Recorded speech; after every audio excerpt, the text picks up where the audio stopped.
I cried real tears, and it was just beautiful.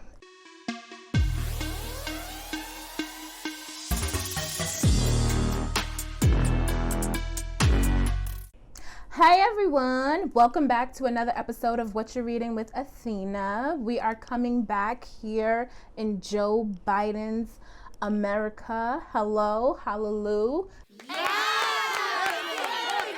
Election day is over.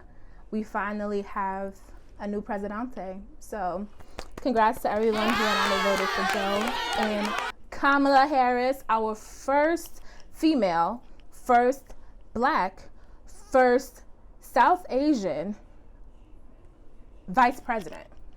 Like literally, sis just said, I'm gonna go in, I'm gonna check all the boxes, and y'all gonna have to deal with it. Okay? So we did that. I'm really excited. It actually made me want to read again. Listen, the election took forever. The week before that, I was in a funk, and I just wasn't reading or writing much of anything. I am okay. So anyway, I got back into the book and literally finished it today. So I had read half of the book, and then when I picked it up today, I read the other half in a couple hours, because this book is absolutely phenomenal. I'm gonna go out on a limb and say that it is the best book that I've read in recent memory. What did you say? Definitely the best book that I've read this year. I'm gonna tell you right now that I wept. I full out wept because of this book. I cried real tears, and it was just beautiful. And so let's jump into it. The Death of Vivek OG is by Akwaeke Emezi. And I feel like I say their name wrong all the time. Forgive me. Akwaeke. This book was unexpected. Like I said, I think I said in the last video that the first book that I ever read by this author was Pet. Let me be clear. This is not Pet. If you read Pet, this is not Pet. This book explores the glorious and sometimes heartbreaking world of homosexual and transgender people. There's kissing cousins. There's all types of stuff. Hot sex. If you have any pearls, be prepared to clutch them. It was a young adult novel where the main character was transgender as well. So I knew that, you know, the themes were probably followed through with this book, but I didn't expect to be completely punched in the face and in the heart.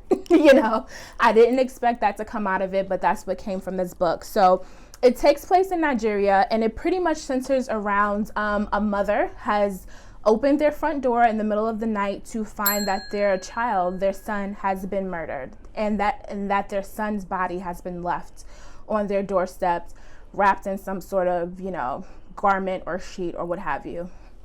So first of all, I mean, if you're a parent at all, even if you're not, I think you can imagine how horrifying and heartbreaking that would be.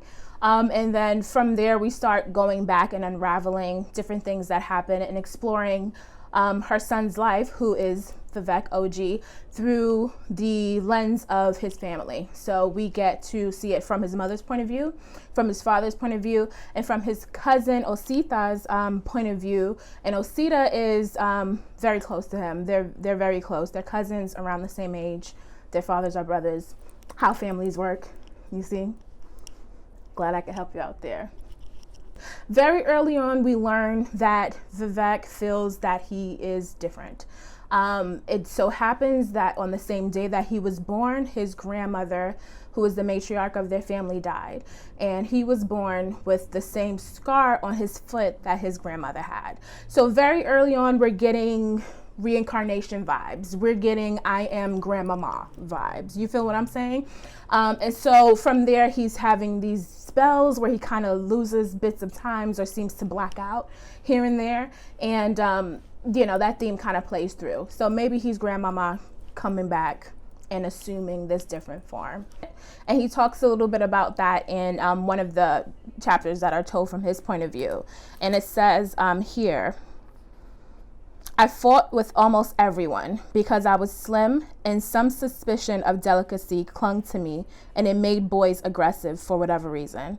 Some people can't see softness without wanting to hurt it. to be able to express emotion in the way that they do in this book, the author is a beautiful writer, just a beautiful writer. To be able to say that some people have an issue with seeing something delicate. They can't see something delicate without wanting to hurt it. It's just like, it's an attack on just softness. And people want to rail against that, especially men. Toxic masculinity want to rail against softness so much. And to see that explained from him when he's small, when he's younger, is just very much like, oh, this person has maybe been here before and has a whole different sense of who they are that we haven't even gotten to yet. So, you know what I'm saying? It really gets you. It really gets you. But one of the things that struck me most is how it explores grief. This book really has a way of exploring grief that kind of tears apart any ownership of it. You know what I'm saying? Everyone in this book experienced the loss of Vivek, but they all experienced it differently. And as you would expect, maybe his parents to have the most fraught kind of or difficult time dealing with it, not necessarily, especially as we've heard, you know, people from the transgender community and the gay community talk about, they choose their families. You know, a lot of them have been disowned by their family. So the people that they've chosen, their friends, those are people who really know them and really know who they are, know their spirit. And they're the ones who typically have to deal with it and have a hard time dealing with it more than anyone else. And so we had a scene in this book where the friends had to go and tell the mother who her son was. Like, to sit down to read that chapter was the hardest for me to kind of get through. I had to stop several times and kind of collect my jaw and my heart and all my emotions. I had to just collect it because it's hitting me from like all different angles. And just like being a mother, there was one character who the mom kept saying, like, you guys don't know what I'm feeling. This is my son. He was my son. And one of the friends was like, boo-boo. You keep talking about him like you own him. You didn't own him. We knew him. Us, the friends, we knew who he was. He was able to be his full self around us, not you. You know, he was hiding from you. And that was just like a punch, a complete punch. And it made me realize so much when we're parents, we feel like we own our child, or our child is an expression, or our children are an extension of us. And that can be really damaging. It can be damaging in so many ways, where you can, you know, have this idea of what you want your child to be and they don't turn out to be that way, and now you're just crushed, or you try to push them into a bubble or a mold that they just don't fit in. It's really detrimental. And so it really made me think of, as a parent, we have to stop correlating being responsible for this child, being responsible for this life, and having ownership of it. Because you can't own a person. You can never own a person. And that may be diametrically opposed to what came out of your womb. And guess what, boo-boo? You gotta just take it. You have to take it. That's your charge. Is to just love this child as aggressively as you can in whatever their walk winds up being. So it's a whole lot. Listen, I'm already getting all heated up and hot in here trying to think about it and talk about it, but this book leveled me. I cried. I cried a lot. I had to take a moment after it just to kind of digest it and work through my stuff. Okay? This author, they brought up stuff. Okay, you brought up stuff. And it just, this book is so painfully indicative of what a lot of trans and gay people are dealing with every single day. I mean, very early on, we get it like a train coming at us that Vivek is trans. He's trans, okay? But the parents are just not, they keep referring to it as a sickness. They keep saying he's sick. He's not well. He's sick. But they're not getting that the sickness that they're seeing, what he's physically not eating, doesn't want to go out, is because he's literally dying inside from not being able to walk through this world the way that he truly feels that he is. And it's like devastating. It's literally like from the first page to the last page of this book, you're just watching someone crush a flower that they love. But what Akwaeke has done in this book is really, this mother loves her son deep. Like, she is like, she's the only person who's asking questions like, what happened to my son? I need to find out what happened to my son. And she's just like a dog with a bone. She won't let it go because she loves him that much. So seeing someone who loves their child that much still kind of fail so miserably to see who they really are is just it's crushing. It's kind of too late, you know, once they actually, the fullness of who he is, who she is, comes out, and the hands are back. They're back and they're shaking. Woo-hoo. This story did a lot. It did a lot for me. On out of 5 stars, I give it 5.5. I give it 6.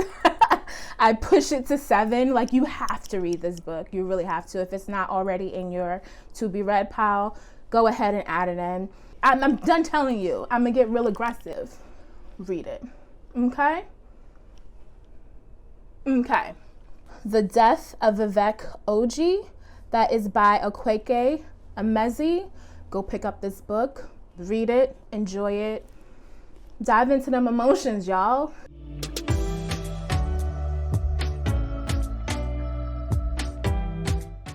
Okay, and now it's time to announce our next book. So this next book has been absolutely everywhere. I'm in a couple of reading groups that I don't participate in because I suck, but I've seen that this is their choice for the next month to read. It's been all over Instagram. It's all over everything. I listened to like the first chapter in an audiobook of this. I was like, I have to go get it. So I literally ran out the next day and got it so I can have it. And the next book that I will be reading is, drumroll please, Grown by Tiffany Jackson. Yes, I am sure you've seen this book. I'm so sure you've seen it on the list. You've seen it in the bookstore. Your friends are probably like, girl, read Grown. This is the next book that I am reading, continuing on my all black everything book spiel. We're in the last couple of weeks of 2020, so I have a couple more books to read. Hopefully I'll get to them. If not, I'll speak in them throughout next year. But this is the next book, Grown, Tiffany Jackson. And just here we go. Corey Fields is dead. When Enchanted Jones wakes up with blood on her hands and zero memory of the previous night, no one, the police and Corey's fans included, has more questions than she does. All she really knows is that this isn't how things are supposed to be.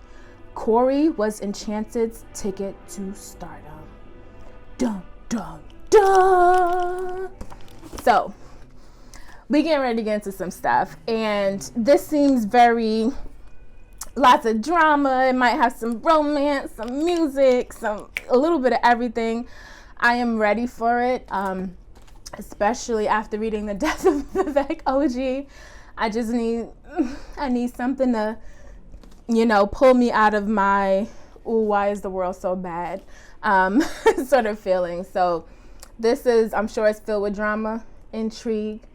I'm ready to jump into it. I hope you are too. As usual, if you have read this book, feel free to drop a comment below and let me know what you thought about it.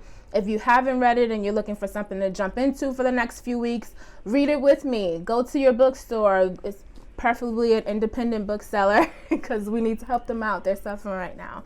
Go get this book and read it along with me. We can come back in a few weeks and talk about it. and see what goes on. All right. So thank you guys for tuning in to What You're Reading with Athena in Joe Biden's America. Can't wait to see you guys next time. Bye-bye.